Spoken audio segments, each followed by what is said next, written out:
Hey guys, how you doing? Welcome to the video. In this video, I'm going to be upgrading some of the steering on the Baja bug.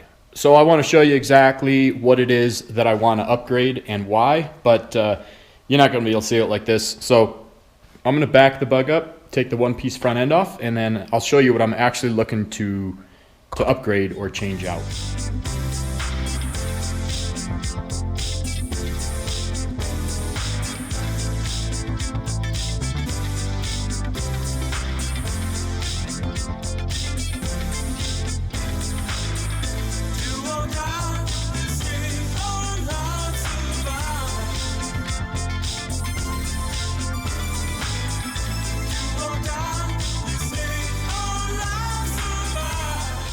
Okay, now I've got the girl exposed here, so here's what we're looking at. First of all, I've got a new rack and pinion. I got a Seiko. This is, I don't even know what this is. I'm just going to call it an off-brand. And it's not a horrible unit, but the Seiko seems a little bit beefier, I think. So I'm going to swap this out for the Seiko. Also, I'm going to ditch the ball joints, and I'm going to go with Heims. And most important, the number one reason that I'm doing this is these U-joints that I went with on the first go-around are they're not the highest quality, I don't think. And I feel like I can feel a pretty good amount of slop in them when I'm driving, and I don't care for that too much. So I'm going to be doing away with these U-joints and going with these, which they're considerably more expensive. These are about, I think, 60 bucks a piece, but their quality looks to be far better than these are. I'm also going with slightly larger splines because I'm just going with the splines that the Seiko has. And then on the steering end here, I'm going to put in a new steering wheel. I can't believe I ran with this piece of crap all last year, knowing last time I was on Kar Tek's website, I can buy a nice steering wheel for $40. So I don't know why I ran with this for as long as I did. I'm also going to put a quick disconnect on the new steering wheel just so I can sink my teeth into that a little bit. I'm going to move the steering wheel out probably 2 inches. I'd like to go quite a bit farther out. So on the new chassis, I'm designing everything so that when you're strapped in with the 5-point harness, everything is right there. The gear shift, the steering wheel, everything on the dash will be considerably closer to you. When I designed this chassis, I designed it a little bit more of a cruiser, and the steering wheel is significantly farther away. So I want to start getting used to having the steering wheel a little bit closer to me. However, the steering column on this bug is tilted up farther at more of an angle than the new chassis, so I can't come back too far because the steering wheel is just going to get higher and higher. And I'm not, in this little go around here, I'm not going to change the steering column at all. I'm just going to add a slightly longer shaft that's going through it. So if we come over here, here is the new Seiko rack and pinion. One thing that I've already done is marked my center. So I know I've measured everything out, and when I get this Sharpie line lined up between these two plates, that's center. I'll need to use that for when I center the steering wheel. Then in addition to that, like I said, I'm doing away with the ball joints, and I'm going to be going with Heims up here. So I've got some Heim spacers in here, and I actually machined this one down a little bit. Again, just for aesthetics, I'm just kind of odd like that. I need the spacer back here for clearance, I think. I'll determine that for sure when I actually install this, but I didn't need that extra space up here, so I just milled that down a little bit on the lathe. And then this goes through with a 5/8 bolt. As of right now, this is just grade 5 bolts because I bought a multitude of different lengths. Once I get this all set up, then I would upgrade to grade 8, but I wouldn't do that, and I'll probably never do that on this chassis. I wouldn't typically do that until everything's all built and I'm tearing it apart for paint and all that, and then I would upgrade to the grade 8. So let's go to the chassis and take the steering shaft out of there, take the steering wheel out of there, and I'll take the rack and pinion. Actually, I'll take everything off, and we'll start with the new rack and see how it fits, if it fits. All right, so I already took the castle nuts off here, so I can pop those out. So the tie rods are disconnected and the steering linkage is disconnected. So this is just free floating in here now.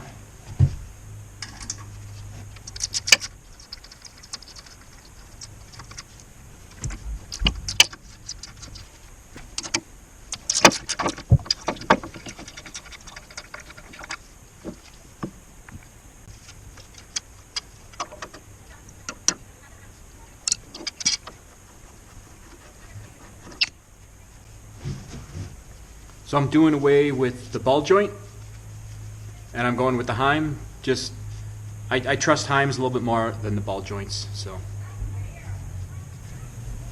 now when I thread this in, because this has one end with a left hand and one end with a right hand, so I can just rotate it to extend it or shorten it. I'm going to put this in to roughly so that it's in the same amount as the one on this side, so that if I spin it in or out, it's equal on both sides. And then once I get all of this put together, then I'll adjust it. But for right now, I just want to make sure that it's equal distance from the other side.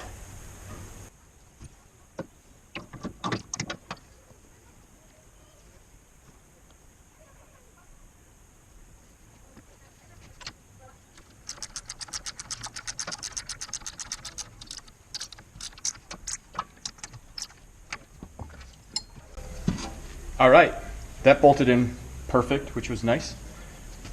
I figured the bolt patterns were the same, but I was a little nervous. So now I'm going to bolt on the tie rods.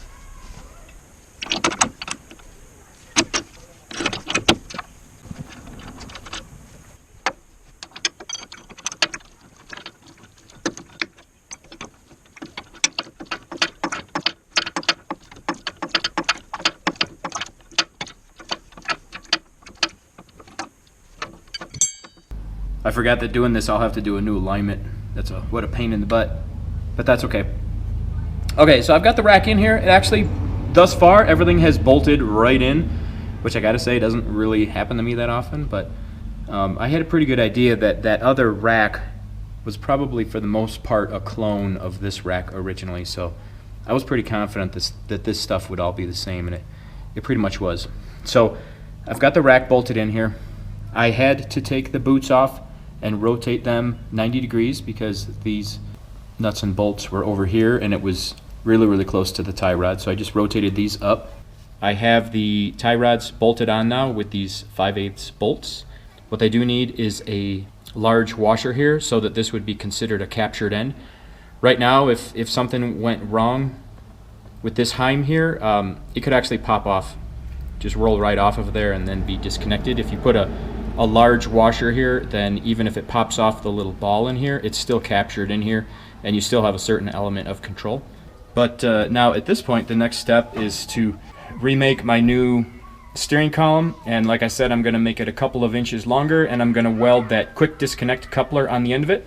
So I'm going to do that now so that I can figure all my depths, and then once you have that in place, I'll install that, and then at that point it's really just a matter of measuring the distance from the U-joint up here to the U-joint down on the rack, and then cutting the rod in between and welding that in place to connect the two.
Hey guys, I'm back. It's actually 2 days later than when I did the intro. On the very first day, I did the rack and the tie rods. You saw that. It was actually went really quick and it was really easy. Then the next day was the steering column and the steering shaft. And because I had to fabricate those, they actually took quite a bit of time. The project is done now. It came out really good. I'm super excited because it's really boosted my confidence in the steering system. That was the worst part about the steering is those U-joints. These are the U-joints that were on there. I mean, they're not horrible. They're a little janky, but the way that their splines were, even if I had this bolt torqued down real tight, they would still have a little teeny tiny bit of slop in those splines. I mean, you can see here, this is the shaft that was in there. I didn't have splined shafts directly. You know, you'd have to cut this and then weld in. This was a little like a stub spline, and so there was a lot of stuff that was just a little bit sketchy. But in the steering, when I would turn the wheel back and forth, you know, you could turn it and you could feel everything load up, and then you would feel a little slip as all those splines turned a little bit. No matter how hard I tightened them down, they would still give me a little bit. And that was a very uneasy feeling, very uneasy feeling. So now I've gone through and I've installed these U-joints, which are better U-joints. They're welded on the steering shaft, and then the splines on the Seiko rack are much better. This connection is very solid. It's real rigid. There's no slop in it whatsoever. And then you can't really see this, but this steering shaft is one solid piece. It's chromoly, and I TIGged everything on, real nice welds, very extreme high confidence there. And then the steering shaft now is also a chromoly shaft that comes down here, and then there's no weld here. I bought the chromoly shaft with the correct splines already on there for the U-joint, so that's all real nice setup. You saw in the couple of clips I just showed you, these shafts are 3/4 of an inch. That's what I thought the old ones were, but they were actually 7/8. So I didn't think I was going to have to remake these Delrin bushings, but I did. So I had to remachine some Delrin bushings. That was fine. That takes a couple of hours at least. I also, with these U-joints, they've got these little button head screws that go on there to hold in these U-joint caps, which is fine. Even if those bolts aren't on there, this is a press fit. But I did not want to weld these yokes on the drive shaft with the U-joint because that would cook out all the grease, and if there was any O-rings in there, which there is, it would melt those. So I had to take these apart. I showed you a little video clip of that. It's not the easiest thing in the world. They do come apart. You got to get a little bit tricky, but they come apart. But that also took some additional time. And then here I've got the steering shaft installed. It is about 2 inches longer, like I said. I would have liked to have come back a little bit farther, but because the angle of this steering column is a little bit too steep, as I come out, the steering wheel gets higher, and I don't want it, like where it is right now, it's actually a little bit too high, but I'm okay with that for now. Everything is really good. I love the steering wheel. I think it's a really cool steering wheel. And I did put this quick disconnect on here, which is cool, except for the fact that if you look, you can probably see this. The quick disconnect actually has a decent amount of slop, which I'm not real excited about. I'm not worried about it like letting go because it's got a nice hex on there. But I really hate slop in my steering system. So I don't know if I'll just get used to that or if I'll, fabricate something to make this a little bit firmer, or if I'll try a different brand quick disconnect. This one was only $25, so it's probably not the highest quality, but it doesn't affect my confidence in it, but I don't really care for it. When I turn the wheel, like you turn the wheel a little bit and you'll feel it load up, and then with the old U-joints, you would then feel this little slip. That's 100% gone. This, now it's rock solid, and really what I was looking for.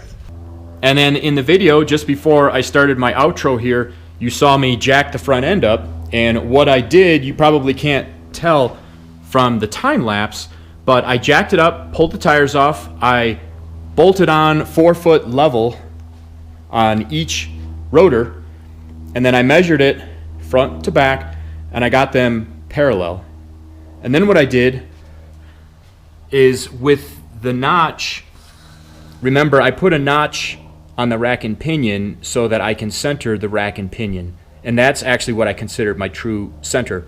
So I centered the rack, and then I centered the steering wheel as best I could by just playing around with the splines. You remember, there's only, I think, 6 points on the hex on the quick disconnect, so that doesn't really do you any good. That's not granular enough. But there's a lot of splines at the end of the steering column, and there's a lot of splines at the Seiko rack. So kind of like when you're clocking the torsion bars on a Volkswagen Baja Bug, and you can play around with those splines to get different ride height. That's what I was doing with the steering, to get the steering wheel as close to center when the rack and pinion is center. Now even doing that, there's probably a good chance the steering wheel is not going to be perfectly, center when I'm going down the road. In order to fine tune that, you would need to adjust your tie rods. But I'm getting off track here. So what I did is I jacked it up, took the tires off, put the 4-foot levels on the rotors, and then I got the tires parallel to each other.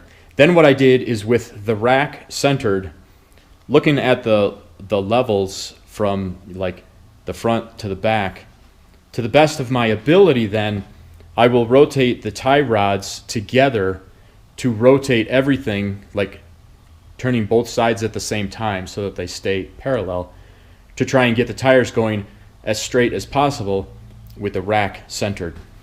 And when I did that, see if you can see it here, what I do is once I center the steering so that the tires are parallel, I put a mark there. I've got one on this side and I've got one on this side. And then what you do is you figure out, okay, the steering, I need everything to go to the left a little bit. So you turn this tie rod one rotation to get the tire to go to the left one rotation.